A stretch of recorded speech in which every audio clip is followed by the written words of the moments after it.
Hello friends, स्वागत है आपका अपना YouTube channel study with Mukesh GS में। आज हम लोग बिहार पुलिस का प्रैक्टिस सेट 14 देखेंगे। इससे पहले 13 प्रैक्टिस सेट का वीडियो अपलोड कर दिया गया है। अभी तक जो नहीं देखे हैं उसे प्ले लिस्ट से जाकर उस वीडियो को जरूर देखें। यह वीडियो प्रतिदिन सुबह 7 बजे 50 प्रश्नों के साथ अपलोड किया जाता है। साथ में घटना चक्र पॉलिटी का भी सीरीज शुरू कर दिया गया है और हम लोग बहुत जल्द ही बिहार पुलिस का फुल प्रैक्टिस सेट का वीडियो लाने वाले हैं। तो आप लोग इस वीडियो को जितना ज़्यादा से ज़्यादा शेयर कीजिए और अभी तक जो इस चैनल को सब्सक्राइब नहीं किए हैं इसे सब्सक्राइब जरूर कर लीजिए। तो आइए चलिए स्टार्ट करते हैं। जनसंख्या घनत्व और आर्थिक समृद्धि क्या है? तो जनसंख्या घनत्व और आर्थिक समृद्धि जो है यह एक दूसरे से संबंधित है। इसका उत्तर जो है बी सही है। अगला प्रश्न है, देश में स्टॉक एक्सचेंजों को कौन नियमित करता है? तो स्टॉक एक्सचेंजों को कौन नियमित करता है? इसे नियमित करने वाला कौन है? तो सेबी है। यह सेबी के द्वारा किया जाता है। इसका उत्तर सी सही है। तीसरा नंबर प्रश्न है, विश्व में सबसे पहले परिवार नियोजन को सरकारी स्तर पर अपनाने वाला देश कौन है? तो परिवार नियोजन को सरकारी स्तर पर अपनाने वाला जो देश है वह कौन सा देश है? तो इसे अपनाने वाला देश भारत है। इसका उत्तर ए सही है। चौथा नंबर प्रश्न है, केंद्र सरकार के राजस्व का मुख्य स्रोत क्या है? तो केंद्र सरकार के राजस्व का मुख्य स्रोत क्या है? इसका मुख्य स्रोत जो है निगम कर है। इसका उत्तर बी सही है। पूरा पाषाण काल में आदि मानव के मनोरंजन का साधन था। तो पूरा पाषाण काल में आदि मानव का जो मनोरंजन साधन क्या था? इसका मनोरंजन साधन शिकार था। इसका उत्तर डी सही है। छठा नंबर प्रश्न है, वैदिक साहित्य में प्रयुक्त व्रीहि शब्द का अर्थ क्या है? तो व्रीहि शब्द का जो अर्थ है क्या है? तो व्रीहि शब्द का अर्थ चावल होता है। इसका उत्तर डी सही है। सम्राट अशोक ने अपने शिलालेखों में अपने समकालीन दक्षिण के किस राज्य का उल्लेख नहीं किया है? तो अपने शिलालेख में दक्षिण के किस राज्य का उल्लेख नहीं किया गया है? तो इसमें चोल, पांडव और केरल पुत्र ये तीनों का किया गया है। इसमें से कुषाण राज्य का उल्लेख नहीं किया गया है। तो इसका उत्तर क्या होगा? इसका उत्तर डी सही है। महान तमिल साहित्य शिल्पाधिकारम के रचयिता कौन थे? तो शिल्पाधिकारम के रचयिता कौन थे? तो इसका रचयिता इलुंगो थे। तो इसका उत्तर बी सही है। सर्वप्रथम सेना को वेतन देने की प्रणाली की शुरुआत किसने किया था? तो वेतन देने का जो प्रणाली है इसका शुरुआत किनके द्वारा किया गया था? तो यह अलाउद्दीन खिलजी के द्वारा शुरू किया गया था। इसका उत्तर बी सही है। अगला प्रश्न है, बेलवी आयोग के सदस्य के रूप में निम्न में से कौन इंग्लैंड गए थे? तो बेलवी कमीशन के सदस्य के रूप में कौन इंग्लैंड गए थे? तो इसके लिए गोपाल कृष्ण गोखले इंग्लैंड गए थे। इसका उत्तर डी सही है। 11 नंबर प्रश्न है, किसने कहा था भारत को एकजुट होना है और एक बार फिर अपने बल से संपूर्ण विश्व पर विजय करनी है? तो यह जो है किनके द्वारा कहा गया था? तो यह कथन स्वामी विवेकानंद का था। इसका उत्तर सी सही है। 12 नंबर प्रश्न है, निम्न में कौन INA से संबंधित नहीं है? इनमें से INA से संबंधित कौन नहीं है? तो इनमें से आर सिद्धार्थ जो थे इनका संबंध नहीं था। इसका उत्तर डी सही है। INA से संबंधित गुरुदयाल ढिल्लो, शाहनवाज खां और जनमोहन सिंह का था। ये तीनों का संबंध था। इसका उत्तर डी सही है। 13 नंबर प्रश्न है, निम्नलिखित घटनाओं का काल क्रमानुसार सजाना है। इसे क्या करना है? सजाना है। तो सबसे पहले सालवाई की संधि हुआ था। यह 17 मई 1782 ईस्वी को हुआ था। तो सबसे पहले सालवाई की संधि होगा। इसके बाद मंगलौर की संधि हुआ था। मंगलौर का संधि 11 मार्च 1784 ईस्वी को हुआ था। इसके बाद अमृतसर की संधि हुआ था। अमृतसर की संधि 1809 ईस्वी में हुआ था। इसके बाद सुगौली की संधि 1815 से 16 में हुआ था। 1816 ईस्वी में हुआ था। इसका उत्तर जो है ए हो जाएगा। 4, 3, 2, 1 दिया गया है। प्रस्तावना का वह प्रावधान जो सभी वयस्क नागरिकों को मतदान का अधिकार प्रदान करता है वह क्या कहलाता है? तो उसे क्या कहा जाता है? तो उसे लोकतंत्र कहा जाता है। इसका उत्तर जो है बी सही है। बिहार राष्ट्र भाषा परिषद पटना का गठन किस वर्ष किया गया था? तो बिहार राष्ट्र भाषा परिषद पटना का गठन कब किया गया था? तो इसका गठन 1950 ईस्वी में किया गया है। इसका उत्तर जो है सी सही है। अगला प्रश्न है, मूलभूत मौलिक अधिकार का प्रमुख उद्देश्य क्या था? तो मूलभूत मौलिक अधिकार का मुख्य उद्देश्य क्या है? तो इसका मुख्य उद्देश्य व्यक्तिगत स्वतंत्रता को सुनिश्चित करना था। इसका उत्तर बी सही है। अगला प्रश्न है, ग्राम पंचायत चुनाव कराने का सर्वप्रथम निर्णय किसके द्वारा लिया जाता है? तो ग्राम पंचायत चुनाव कराने का सर्वप्रथम जो निर्णय है यह किसके द्वारा लिया जाता है? तो यह निर्णय राज्य सरकार के द्वारा लिया जाता है। इसका उत्तर डी सही है। 18 नंबर प्रश्न है, उपराष्ट्रपति को पद से हटाने का संकल्प किसके द्वारा पेश किया गया है? तो उपराष्ट्रपति पद को हटाने का जो संकल्प है यह किसके द्वारा पेश किया जाता है? तो यह राज्यसभा के द्वारा पेश किया जाता है। इसका उत्तर ए सही है। 19 नंबर प्रश्न है, कौन सा अधिकार सर्वोच्च न्यायालय को प्राप्त है? इनमें से कौन सा जो अधिकार है वह सर्वोच्च न्यायालय को प्राप्त है? तो सर्वोच्च न्यायालय को इनमें से न्यायिक पुनर्निरीक्षण जो है यह प्राप्त है। तो इसका उत्तर बी सही है। तदर्थ का अर्थ क्या होता है? तो तदर्थ का इनमें से अर्थ क्या होता है? तो इसका अर्थ इस उद्देश्य के अतिरिक्त व्यवस्था है। इस उद्देश्य के अतिरिक्त व्यवस्था है। तो इसका उत्तर सी सही है। 21 नंबर प्रश्न है, भारतीय संविधान के अनुच्छेद 162 के शीर्षक के संबंध में निम्नलिखित में से कौन सा सही है? तो भारतीय संविधान के अनुच्छेद 162 के संबंध में इनमें से कौन सा सही है?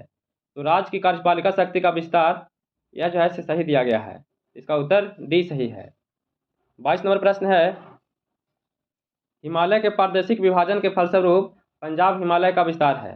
तो पंजाब हिमालय का जो विस्तार है यह कहाँ से कहाँ तक है? तो पंजाब हिमालय का विस्तार सतलज और सिंधु नदी के मध्य में है। तो इसका उत्तर डी सही है। 23 नंबर प्रश्न है, निम्न में किस फसल में बुआई तथा कटाई के बीच सर्वाधिक अंतराल होता है? तो किस फसल की बुआई और कटाई में सबसे अधिक अंतराल होता है? तो गन्ना की बुआई में सबसे अधिक अंतर होता है। इसका उत्तर सी सही है। 24 नंबर प्रश्न है, हिमालय नदियाँ की मुख्य विशेषता क्या है? तो हिमालय नदियाँ की मुख्य विशेषता क्या है? तो इसकी मुख्य विशेषता इसमें जल का प्रवाह 12 मासी होता है। इसका उत्तर बी सही है। 25 नंबर है, पारिस्थितिकी तंत्र की विशेषता कौन सा सही नहीं है? तो पारिस्थितिकी तंत्र की विशेषता इनमें से कौन सा सही नहीं है? तो इसके लिए पारिस्थितिकी तंत्र का शब्द का सर्वप्रथम प्रयोग अर्नेस्ट हाइकल के द्वारा किया गया था। यह बिल्कुल सही है। इसका उत्तर जो है सी सही है। 26 नंबर प्रश्न है, नेशनल वुड फॉरेस्ट पार्क कहाँ स्थित है? तो नेशनल वुड फॉरेस्ट जो पार्क है यह कहाँ स्थित है? तो यह जैसलमेर में स्थित है। इसका उत्तर डी सही है। भारत में निम्न में से किस राज्य का सोने के उत्पादन में लगभग एकाधिकार है? तो सोने के उत्पादन में लगभग किसका अधिकार है? तो इसमें से कर्नाटक राज्य का सबसे अधिक है। इसका उत्तर जो है डी सही है। 28 नंबर प्रश्न है, दक्षिण भारत की नदियां प्रमुख रूप से निम्नलिखित में कौन सा अपवाह तंत्र रखती है? तो दक्षिण भारत की नदियां जो है यह मुख्य रूप से कौन सा अपवाह तंत्र रखती है? तो यह जो है से वृक्षनुमा रखती है। इसका उत्तर सी सही है। 29 नंबर प्रश्न है, हिमालय की रचना समानांतर वलय श्रेणी में हुई है, जिसमें प्राचीन श्रेणी कौन सा है? तो इसमें सबसे प्राचीन श्रेणी कौन है? तो सबसे प्राचीन जो श्रेणी है वह बृहत हिमालय है। इसका उत्तर सी सही है। 30 नंबर प्रश्न है, सूची 1 को सूची 2 के साथ सुमेलित करना है। इसे क्या करना है? सुमेलित करना है। इसका उत्तर जो है इसका उत्तर ए सही है। तिलैया बांध का संबंध बराकर नदी से है। पंचेत बांध का संबंध दामोदर नदी से है। राणा प्रताप सागर का संबंध जो है इसका संबंध चंबल नदी से है। और माता टीला का संबंध जो है बेतवा नदी से है। इसका उत्तर ए सही है। 31 नंबर प्रश्न है, भारत में एग्रो इकोलॉजिकल जोन्स कृषि पारिस्थितिकी क्षेत्रों का कुल संख्या कितनी है? तो कृषि पारिस्थितिकी क्षेत्रों की कुल संख्या कितनी है? तो इसकी कुल संख्या 20 है। इसका उत्तर डी सही है। अगला प्रश्न है, निम्न में कौन सा एक समानांतर फसल का उदाहरण है? तो एक समानांतर फसल का इनमें से कौन सा उदाहरण है? तो इसके लिए गेहूं और सरसों जो है यह उदाहरण है। इसका उत्तर बी सही है। 33 नंबर प्रश्न है, निम्नलिखित में कौन सा सुमेलित नहीं है? इनमें से कौन सा सही सुमेलित नहीं दिया गया है? अम्बाला का संबंध उर्वरक से है तो बिल्कुल सही है। नेपानगर का संबंध कागज उद्योग से है, यह भी सही है। सिंदरी का संबंध यह जो है सिंदरी का संबंध तांबा से है, यह गलत दिया गया है। इसका संबंध तांबा से नहीं है, इसका संबंध उर्वरक से है। इसका उत्तर सी हो जाएगा, यही गलत है। और नरोरा का संबंध अणुशक्ति से है तो यह भी सही है। 34 नंबर प्रश्न है, एक वास्तविक गैस किसमें एक आदर्श गैस के रूप में क्रिया कर सकती है? तो आदर्श गैस के रूप में किसमें क्रिया कर सकता है? तो यह जो है निम्न दाब तथा उच्च दाब में क्रिया कर सकता है। इसका उत्तर बी सही है। नेक्स्ट प्रश्न है, वह लेंस जो किरणों को एकत्रित करता है उसे क्या कहते हैं? वह लेंस जो किरणों को एकत्रित करता है उसे क्या कहते हैं? इसका उत्तर क्या होगा? उसे अभिसारी लेंस कहा जाता है। इसका उत्तर ए सही है।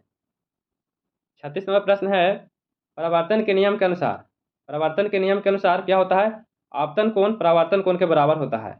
इसका उत्तर सी सही है। 37 नंबर प्रश्न है, किसी तीर के एक सिरे को धनुष की संयुक्त डोरी पर रखकर खींचने में उसमें ऊर्जा संचित हो जाती है। यह ऊर्जा कैसा होता है?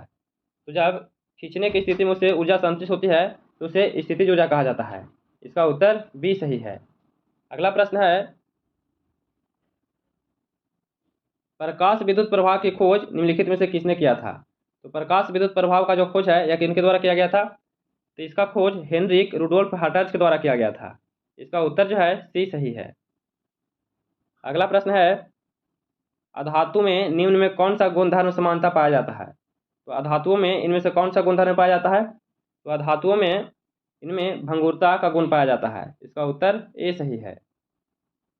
निम्नलिखित में किसका उपयोग अग्निशामक के रूप में किया जाता है? तो अग्निशामक के रूप में किसका उपयोग किया जाता है?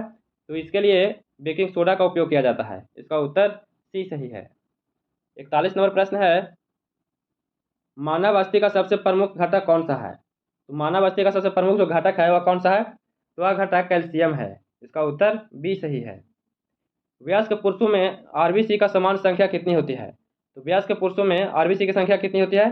तो आरबीसी की संख्या 5.4 मिलियन होता है। इसका उत्तर डी सही है। अगला प्रश्न है,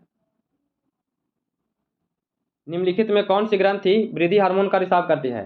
तो वृद्धि हार्मोन का इनमें से कौन सा ग्रंथि रिसाव करता है? तो वृद्धि हार्मोन का निर्माण इनमें से पीयूष ग्रंथि के द्वारा किया जाता है। इसका उत्तर बी सही है। कॉकरोच जल में जीवित नहीं रह सकता है क्योंकि उसका श्वसन अंग है। तो कॉकरोच जल में जीवित नहीं रह सकता है क्योंकि उसका श्वसन अंग क्या होता है? तो उसका श्वसन अंग वातक है। इसका उत्तर बी सही है।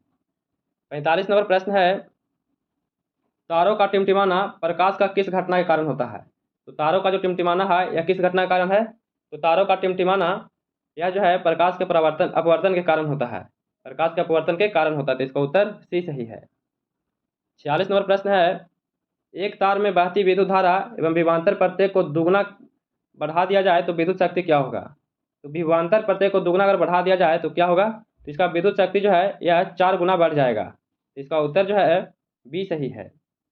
47 नंबर प्रश्न है, मर्मिकोलॉजी किसका अध्ययन है? तो मर्मिकोलॉजी है यह किसका अध्ययन है? तो मर्मिकोलॉजी यह कीट का अध्ययन है। इसका उत्तर ए सही है। भारत में बजट प्रणाली का संस्थापक किसे माना जाता है? तो भारत में बजट प्रणाली का संस्थापक किसे माना जाता है? तो बजट प्रणाली का संस्थापक जेम्स विल्सन को माना जाता है। इसका उत्तर ए सही है। 49 नंबर प्रश्न है, ट्रैफिक लगाया जाता है। तो ट्रैफिक जो लगाया जाता है यह किसी देश द्वारा आयातों पर लगाया जाता है। इसका उत्तर बी सही है। और आज का अंतिम प्रश्न है, बोलगा नदी कहाँ गिरती है? तो बोलगा नदी जो है यह कहाँ गिरती है? तो बोलगा नदी कैल्शियम सागर में गिरती है। तो इसका उत्तर बी सही है। तो कैसा लगा वीडियो? अगर वीडियो अच्छा लग रहा होगा तो please like share and subscribe कीजिएगा, दोस्तों के पास शेयर कीजिएगा। हम लोग आज से घटना चक्र का सीरीज पॉलिटी का शुरू कर दिया है और हम लोग बहुत जल्द ही बिहार पुलिस का प्रैक्टिस सेट शुरू करने वाले हैं। तो आप लोग जितना ज़्यादा सदस्य शेयर कीजिए। फिर मिलते हैं नए वीडियो के साथ। जय हिंद।